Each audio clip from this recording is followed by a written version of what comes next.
Before we begin, make sure to smash that like button, subscribe to our channel, and click the notification bell for more amazing videos. Little girl gets lost in the woods before turning up in an unlikely place. Young children have a knack for suddenly vanishing.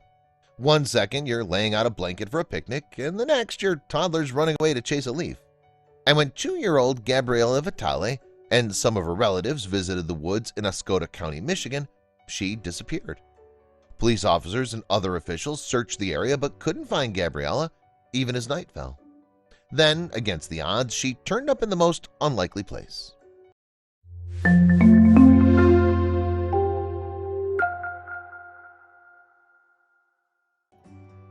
On July 15th, the Vitales were packing up from their camping vacation in the Huron National Forest. They were in an area rich with natural beauty. Little did they know they wouldn't get to enjoy any of it. Soon the family realized Gabriella has wandered away while they were tearing down their site. They were horrified. The forest was a beautiful place to visit, but it was filled with danger for the lost girl. Coyotes, bobcats, and bears all lived in the woods. There were plenty of wetlands and swampy areas that she could get stuck in, of course, rivers and lakes that could sweep her away. At 8:15 a.m., the Vitales contacted the police about Gabriella's disappearance. First, local officers arrived on the scene, but the search party ballooned to include Michigan State Police troopers, conservation officers, air crews, and police canines as the hours passed. The first thing authorities found was a piece of Gabriella's clothing, her bright pink jacket. It was on the ground a few hundred feet away from the campsite. This didn't make the Vitales feel any better. Many amateur volunteers wanted to help but only got in the way. We're asking people to stay out of the woods in this area because we have active canines working, and we want to make sure the area is as clean as possible when it comes to scent, Michigan State Police Lieutenant Travis House said. The day fled away and night descended on the woods. Gabriella was still out there somewhere. The crew continued to search the area and didn't find any other sign of the little girl.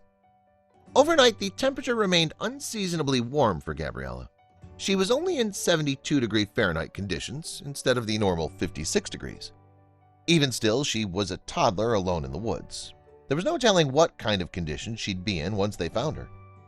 Most of the search was in Huron National Forest, but 24 hours had passed, and despite the multi-unit team, Gabriella was still gone.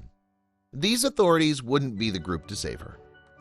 3 hours later, bringing this ordeal up to 27 in total, there was a twist for the worried family. A home in the area called to report that Gabriella had shown up on her front porch. During her wandering, Gabriella walked a half-mile away from the campsite onto the grounds of a local cabin. An Oscoda retreat troop was staying in it and recognized the girl from the local news stories. The group called the Department of Natural Resources to report their discovery, and Conservation Officer Lieutenant Brandon Kieft showed up to investigate. He confirmed they'd found the lost toddler. I asked her if she wanted to go see Mommy, and she lit up. She came right to me and gave me a big hug, Lieutenant Brandon said. He took her to the Natural Resources Station, where she ate a cookie and drank some water. Gabriella came through her ordeal in surprisingly good shape. She had a few bruises and cuts and had showed up only wearing a torn shirt, but was free of any major injuries. She was also in a great mood. Gabriella seems relatively unfazed for a 2-year-old who's been in the woods overnight, said Lieutenant Travis. When she was found, she was happy and interacted with her rescuers.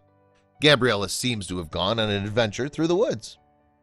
After Gabriella was reunited with her family, they took her to the hospital to ensure she didn't have any hidden injuries. Right now, she's getting fluids and vitals, and doctors are making sure everything's normal, her father, Dominic, said. She's a little distraught from not seeing her family for so long, for about 24 hours, but she's definitely accepting all the love. She wants hugs and she doesn't want to be let down, so she's doing good, Dominic said. No one knows what Gabriella was up to during her 27 hours alone. The only thing that's certain is that she made it a half-mile by herself and took charge of her own rescue.